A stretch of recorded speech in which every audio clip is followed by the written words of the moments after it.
Demonstrative adjectives గురించి తెలుసుకుందాం. Demonstrative adjective డైరెక్ట్గా refers to something or someone. అంటే డెమాన్స్ట్రేటివ్ అడ్జెక్టివ్ అనేది ఒక వస్తువుని కానీ ఒక వ్యక్తిని కానీ డైరెక్ట్గా సూచిస్తుంది. డెమాన్స్ట్రేటివ్ అడ్జెక్టివ్ అంటే మీకు గుర్తుకు రావచ్చు, డెమాన్స్ట్రేటివ్ ప్రొనౌన్స్ కూడా గుర్తుకు రావచ్చు. దిస్, దట్, దీస్, దోస్, వాటినే డెమాన్స్ట్రేటివ్ అడ్జెక్టివ్స్ అని కూడా అంటాం. ఎలా అంటే అవి సెంటెన్స్లో ఉపయోగించే విధానాన్ని బట్టి వాటిని మనం డెమాన్స్ట్రేటివ్ అడ్జెక్టివ్సా డెమాన్స్ట్రేటివ్ ప్రొనౌన్సా అనేది తెలుస్తుంది. ఇవి డెమాన్స్ట్రేటివ్ అడ్జెక్టివ్స్ అయితే డైరెక్ట్గా ఒక వస్తువుని కానీ ఒక వ్యక్తిని కానీ సూచిస్తాయి.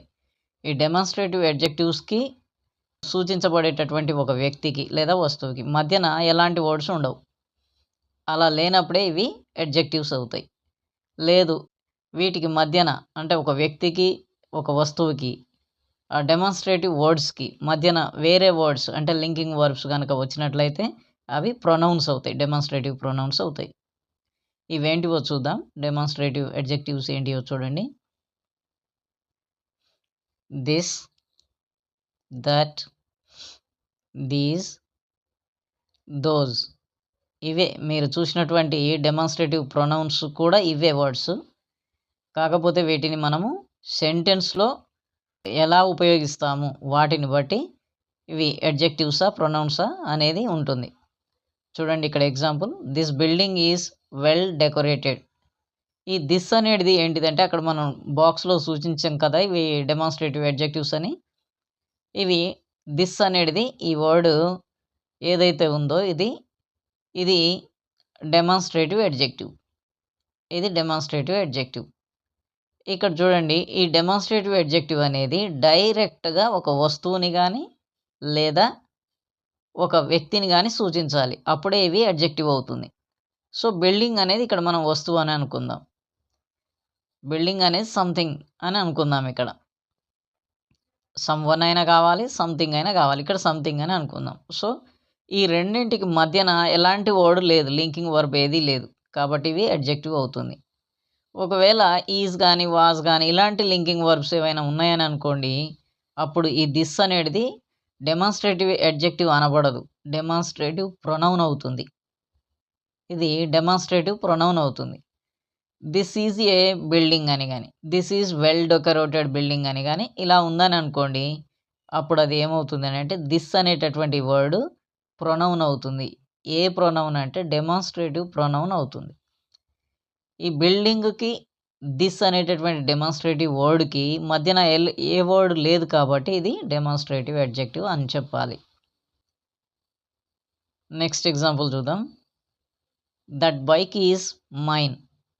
ఆ బైక్ నాది అని చెప్తున్నాం. దట్ బైక్ ఈజ్ మైన్, ఆ బైక్ నాది. ఇక్కడ చూడండి, దట్ అనేటటువంటి word demonstrative adjective. Demonstrative pronoun కూడా ఇదే, కానీ డెమాన్స్ట్రేటివ్ అడ్జెక్టివ్ ఏమో ఏం సూచిస్తుంది అని అంటే డైరెక్ట్గా ఒక వస్తువుని కానీ ఒక పర్సన్ని కానీ సూచించాలి. బైక్ అని అంటే ఇక్కడ మనము సంథింగ్ అని అనుకుందాం, అంటే ఒక వస్తువు. ఈ రెండింటి మధ్యన దట్ మధ్యన బైక్కి దట్కి మధ్యన ఏ వర్డ్ లేదు కాబట్టి ఇది డెమాన్స్ట్రేటివ్ అడ్జెక్టివ్ అవుతుంది. దీనిని డెమాన్స్ట్రేటివ్ అడ్జెక్టివ్ అని అంటాం. ఈ బైక్ అనేది ఏంటిది యాక్చువల్గా నౌన్ కదా, నౌన్, కామన్ నౌన్ కదా. సో ఇది ఇలా కాకుండా ఈ సెంటెన్స్ని మరో రకంగా రాద్దాం. దట్ ఈజ్ మై బైక్ అని చూడండి. That is my bike. ఇక్కడ చూడండి, దట్ ఈజ్ మై బైక్. ఇక్కడ దట్ ఈ వర్డ్ డెమాన్స్ట్రేటివ్ అడ్జెక్టివా ప్రొనౌనా చూద్దాం. That is my bike. ఇక్కడ ఈజ్ వచ్చింది, లింకింగ్ వర్బ్ ఒకటి వచ్చింది. That is my bike. ఇక్కడ మై బైక్కి దట్కి మధ్యన ఒక వర్డ్ మనం ఇక్కడ రాసాం, లింకింగ్ వర్బ్ రాసాం. అది లింకింగ్ వర్బ్ అయినా కావచ్చు, మెయిన్ వర్బ్గా కూడా చెప్పవచ్చు. సో ఇప్పుడు ఇది ఏమవుతుంది అని అంటే డెమాన్స్ట్రేటివ్ ప్రొనౌన్ అవుతుంది. ఎందుకనంటే ఇది డైరెక్ట్గా బైక్ని సూచించట్లేదు, ఈ బైక్కి దట్కి మధ్యన వేరే వర్డ్స్ వచ్చినాయి. సో అప్పుడు ఏమవుతుంది అని అంటే ఇది డెమాన్స్ట్రేటివ్ ప్రొనౌన్ అవుతుంది, డెమాన్స్ట్రేటివ్ ప్రొనౌన్ అవుతుంది. ఇది కాంపిటేటివ్ ఎగ్జామ్స్ రాసే వాళ్ళకి చాలా యూజ్ అవుతుంది, గుర్తుపెట్టుకోవాలి. డెమాన్స్ట్రేటివ్ ప్రొనౌన్ అవుతుంది. ఎందుకు డెమాన్స్ట్రేటివ్ ప్రొనౌన్ అయింది అంటే దట్ అనేటటువంటి డెమాన్స్ట్రేటివ్ వర్డ్కి ఇక్కడ ఉన్నటువంటి బైక్కి మధ్యన లింకింగ్ వర్బ్ వచ్చేసింది. సో కాబట్టి ఇది డెమాన్స్ట్రేటివ్ ప్రొనౌన్ అవుతుంది.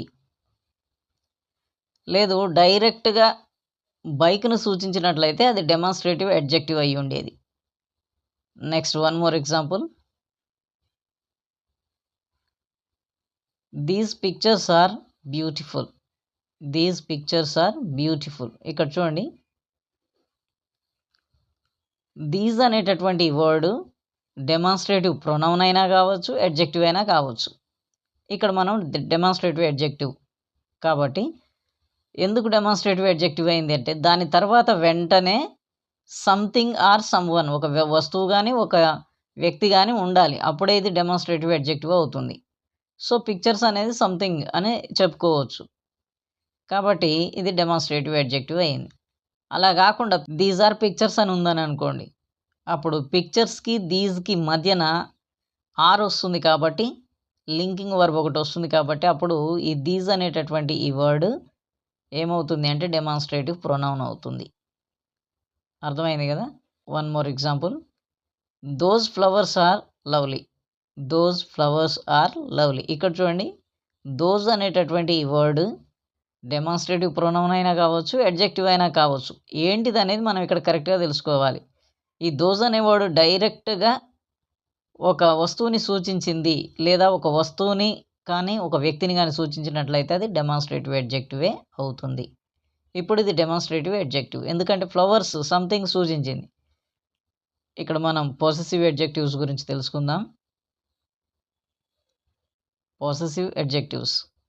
పొసెసివ్ అన్నప్పుడే మీకు గుర్తుకు రావాలి, పొసెసివ్ అంటే ఓన్ అని అర్థం, కలిగి ఉండుట, సొంతంగా, సొంతం అని చెప్పుకోవడానికి మనం ఓన్ అని చెప్తాం కదా, అది. డెఫినేషన్ చూడండి. ఏ పొసెసివ్ అడ్జెక్టివ్ ఇండికేట్స్ అంటే తెలియజేస్తుంది, పొసెషన్ ఆర్ ఓనర్షిప్, ఓనర్షిప్ను తెలియజేస్తుంది, కలిగి ఉండడాన్ని తెలియజేస్తుంది, నాది నీది అని ఇలా కలిగి ఉండడాన్ని తెలియజేసేటటువంటి ఈ వర్డ్స్నే మనం పొసెసివ్ అడ్జెక్టివ్స్ అని అంటాం.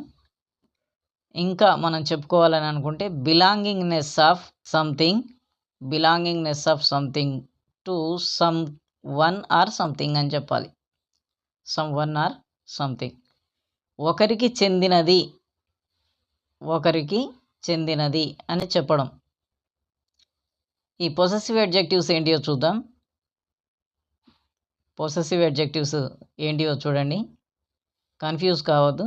My, our, your, his, her, their. గుర్తుపెట్టుకోండి, ఇవి నౌన్ కంటే ముందు వస్తాయి. ఎప్పుడైనా కూడా నౌన్ కన్నా ముందే వస్తాయి. These come before a noun. ఇప్పుడు మనం ఇంటరాగేటివ్ అడ్జెక్టివ్స్ గురించి తెలుసుకుందాం. Interrogative adjectives. ఇంటరాగేటివ్ అడ్జెక్టివ్స్ అన్నప్పుడు మనకి ఇక్కడ అర్థమవుతుంది ఏంటంటే ఇంటరాగేషన్ చేయడానికి అంటే ప్రశ్నలు వేయడానికి ఉపయోగించే అడ్జెక్టివ్స్ని ఇంటరాగేటివ్ అడ్జెక్టివ్స్ అని అంటాం. డెఫినేషన్ చూడండి. An interrogative adjective asks a question. An interrogative adjective asks a question. Interrogative adjective అనేది క్వశ్చన్ వేస్తుంది. An interrogative adjective must be followed by a noun or pronoun. An interrogative adjective must be followed by a noun or pronoun. Interrogative adjective అనేది నౌన్ని కానీ ప్రొనౌన్ని కానీ follow కావాలి. చూడండి ఈ వర్డ్స్ ఏంటియో, ఇంటరాగేటివ్ అడ్జెక్టివ్స్ ఏంటియో ఇక్కడ చూద్దాం. What, which, whose. What, which, whose. ఈ వర్డ్స్ని ఇంటరాగేటివ్ అడ్జెక్టివ్స్ అని అంటాం. What, which, whose. Interrogative adjective అనేది మళ్ళీ ఒకసారి చూడండి. ఇంటరాగేటివ్ అన్నప్పుడు మనకేం గుర్తుకు రావాలంటే క్వశ్చన్స్ వేయడానికి ఉపయోగించే అడ్జెక్టివ్స్ని ఇంటరాగేటివ్ అడ్జెక్టివ్స్ అని అంటాం. Interrogative adjective asks a question, క్వశ్చన్ని అడుగుతుంది. క్వశ్చన్ వేయడానికి ఉపయోగించేటటువంటి adjectives interrogative adjectives. And interrogative adjective must be followed by a noun or pronoun. ఒక నౌన్ని కానీ ప్రొనౌన్ని కానీ ఫాలో కావాలి. అంటే ఈ బాక్స్లో ఇచ్చినటువంటి వర్డ్స్ ఉన్నాయి చూడండి, వాట్, విచ్, హూజ్, వీటి తర్వాత నౌన్ అయినా ఉండాలి, ప్రొనౌన్ అయినా ఉండాలి. అప్పుడే అవి ఇంట్రాగేటివ్ అడ్జెక్టివ్స్ అవుతాయి. చూడండి ఒక ఎగ్జాంపుల్ చూద్దాం.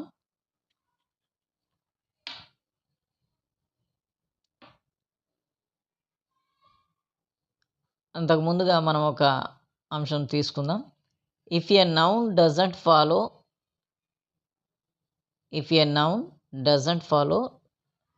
Right after these words. If a noun doesn't follow right after అంటే వెంటనే, దీస్ వర్డ్స్ అంటే ఆ బాక్స్లో ఇచ్చిన వర్డ్స్ వాట్, విచ్, హూజ్. ఈ వాట్, విచ్, హూజ్ ఈ వర్డ్స్ తర్వాత డైరెక్ట్గా వెంటనే ఒక నౌన్ కానీ ప్రొనౌన్ కానీ ఉండాలి. లేకపోతే దే వోంట్ బీ అడ్జెక్టివ్స్, అవి అడ్జెక్టివ్స్ కావు, అడ్జెక్టివ్స్ అనబడవు అని అర్థం. ఇది రైట్ ఆఫ్టర్ దీస్ వర్డ్స్ అంటే వాట్, విచ్, హూజ్ ఈ పదాలని ఇక్కడ ఈ పదాల తర్వాత డైరెక్ట్గా వెంటనే ఏముండాలి అని అంటే ఒక నౌన్ ఉండాలి. వాట్ తర్వాత ఒక నౌన్ అయినా ప్రొనౌన్ అయినా ఉండాలి. విచ్ తర్వాత ఒక నౌన్ అయినా ప్రొనౌన్ అయినా ఉండాలి. అప్పుడే ఇవి అడ్జెక్టివ్స్ అవుతాయి, ఇంట్రాగేటివ్ అడ్జెక్టివ్స్ అవుతాయి. ఎగ్జాంపుల్ చూడండి. Which bike do you buy. నువ్వు ఏ బైక్ కొంటావు. Which bike do you buy, ఇది కదా దీని అర్థం. ఇక్కడ విచ్ అనేటటువంటి వర్డ్ బాక్స్లో మనం ఇవి ఇంట్రాగేటివ్ అడ్జెక్టివ్స్ అని ఇక్కడ మనం రాసుకున్నాం కదా.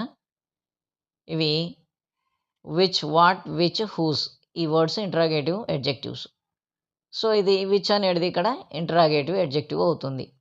ఎప్పుడవుతుంది అని అంటే if a noun doesn't follow right after these words ఈ పదం తర్వాత అంటే విచ్ తర్వాత డైరెక్ట్గా ఒక నౌన్ కానీ ప్రొనౌన్ కానీ ఉండాలి.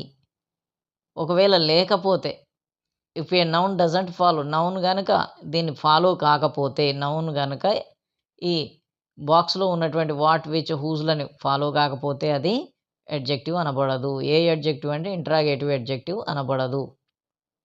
మరి ఉందా చూడండి, ఇక్కడ విచ్ తర్వాత నౌన్ ఉంది కదా. విచ్ బైక్ అంటే కామన్ నౌన్ కదా. సో ఇక్కడ కామన్ నౌన్ ఒకటి వచ్చేసింది. కాబట్టి ఇది మళ్ళీ ఇంకొకటి ఏంటంటే ఇది క్వశ్చన్ని తెలియజేస్తుంది. కాబట్టి క్వశ్చన్ అడుగుతుంది. కాబట్టి ఇది ఇంట్రాగేటివ్ అడ్జెక్టివ్ అవుతుంది.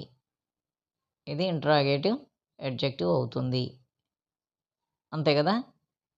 ఈ సెంటెన్స్ క్వశ్చన్ అడుగుతుంది, ప్లస్ ఈ విచ్ అనేటటువంటి వర్డ్ తర్వాత మనకు నౌన్ కూడా వచ్చేసింది. కాబట్టి ఇది ఇంట్రాగేటివ్ అడ్జెక్టివ్ అవుతుంది. One more example.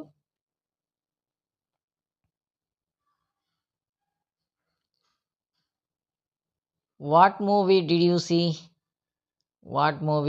సీ. నువ్వు ఏ మూవీ చూసావు. వాట్ అనేటటువంటి వర్డ్ ఇది అడ్జెక్టివ్. ఏ అడ్జెక్టివ్ అంటే ఇది క్వశ్చన్ని తెలియజేస్తుంది కాబట్టి ఇది ఇంట్రాగేటివ్ అడ్జెక్టివ్. ఇది ఇంట్రాగేషన్ చేస్తుంది కాబట్టి ఇంట్రాగేటివ్ అడ్జెక్టివ్. మరి ఇంట్రాగేటివ్ అడ్జెక్టివ్ కావాలంటే దాని వెంటనే ఇక్కడ నౌన్ ఉండాలి. మూవీ అంటే నౌనే కదా, వెంటనే నౌన్ కావాలి. సో ఇక్కడ వాట్ అనే వర్డ్ తర్వాత వెంటనే మూవీ అనే నౌన్ వచ్చేసింది కాబట్టి ఇది ఇంట్రాగేటివ్ అడ్జెక్టివ్ అని చెప్పొచ్చు. ఇది క్వశ్చన్ని అడుగుతుంది కాబట్టి ఇది డెఫినెట్గా ఇంట్రాగేటివ్ అడ్జెక్టివ్ అవుతుంది.